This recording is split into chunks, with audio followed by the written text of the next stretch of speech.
नमस्कार। मैं डॉक्टर सुरेखा भारती ज्योति कलश पत्रिका से संगवश श्री रामनवमी ब्रह्मांड नायक धर्म को चरितार्थ करते हैं।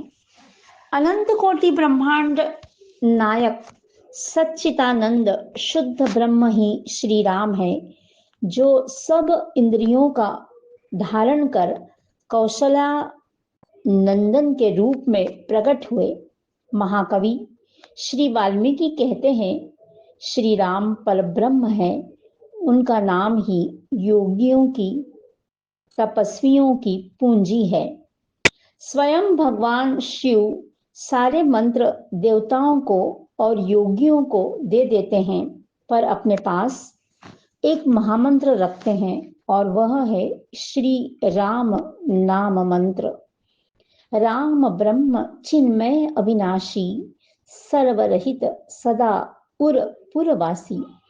भक्ति का सिद्धांत है कि भक्त ईश्वर को अपने हृदय में आमंत्रित करता है और कहता है कि हे प्रभु, मेरे सुख दुख को आप स्वयं अनुभव करो। माता कौशल्या ने स्वयं ब्रह्म से कहा। उन्होंने माता कौशल्या को अपना संपूर्ण स्वरूप दिखाया था। तब माता कौशल्या ने उन्हें शिशु लीला के लिए प्रार्थना की। उसे स्वीकार कर प्रभु रोने लगे। शिशु की तरह प्रभु का रुदन अयोध्या वासियों को आनंदित कर गया, ऋषि मुनि तपस्वियों को आनंदित कर गया। प्रभु ने धर्म की रक्षा के लिए अवतार लिया है। उसी अवतरण को स्मरण कर हम श्री राम नवमी उत्सव मनाते हैं। ईश्वर का रुदन ही हमारा विश्वास है। वह सुख दुख में हमेशा हमारे साथ है।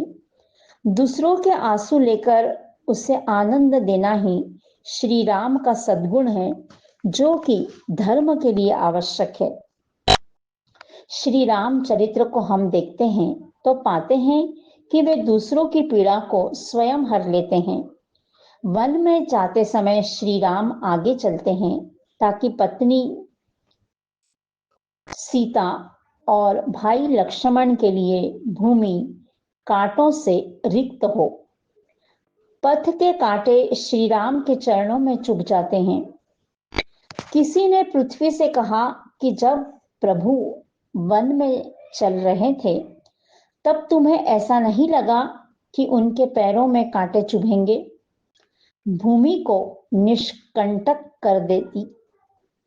तब पृथ्वी ने कहा कि श्री राम के चरण इतने कोमल है कि यदि फूल भी बिछा देती तो वह भी कठोर ही लगते। इसलिए मैंने अपना कांटों भरा हृदय ही उन्हें समर्पित कर दिया, जैसा कि एक भक्त करता है। यज्ञ की रक्षा के लिए ऋषि विश्वामित्र ने कहा, हे राम, मेरे यज्ञ स्थल तक पैदल चलना होगा। श्री राम लक्ष्मण ऋषि की आज्ञा से दूर तक यज्ञ स्थल तक पैदल चलकर जाते हैं। माता कैकेयी ने कहा कि श्री राम तपस्वी वेश में वनवासी जीवन व्यतीत करे और उनकी प्रसन्नता के लिए प्रभु ने तुरंत वल्कल धारण कर वन गमन किया। संपूर्ण जीवन ही स्वयं कष्ट उठाकर दूसरों की सुखी करना रामचरित्र है। सुनि वचन सुजाना रोद सठाना, कोई बालक सुरभूपा, यह चरित जो गावही हरि पद पावही, ते न पड़ई भव कृपा। ज्ञानी कहता है, श्री राम का रुदन आनंद की अभिव्यक्ति है। सच्चिदानंद सुख दुख से परे हैं। आनंद उनका सहज स्वभाव है। सामने वाले को आनंदित करने के लिए वह रुदन कर रहे हैं। उनके पीछे भी उनकी मुस्कुराहट है। इसी में ज्ञान, भक्ति, वैराग्य और मर्यादा का संकेत है। श्री राम के यह सद्गुण हमारे भीतर हम आत्मसात करें। यही रामनवमी पर श्री राम को किया गया वंदन होगा, उनका पूजन होगा, उनका अर्चन होगा। श्री रामनवमी की सभी को मंगल शुभकामनाएं। जय श्री राम।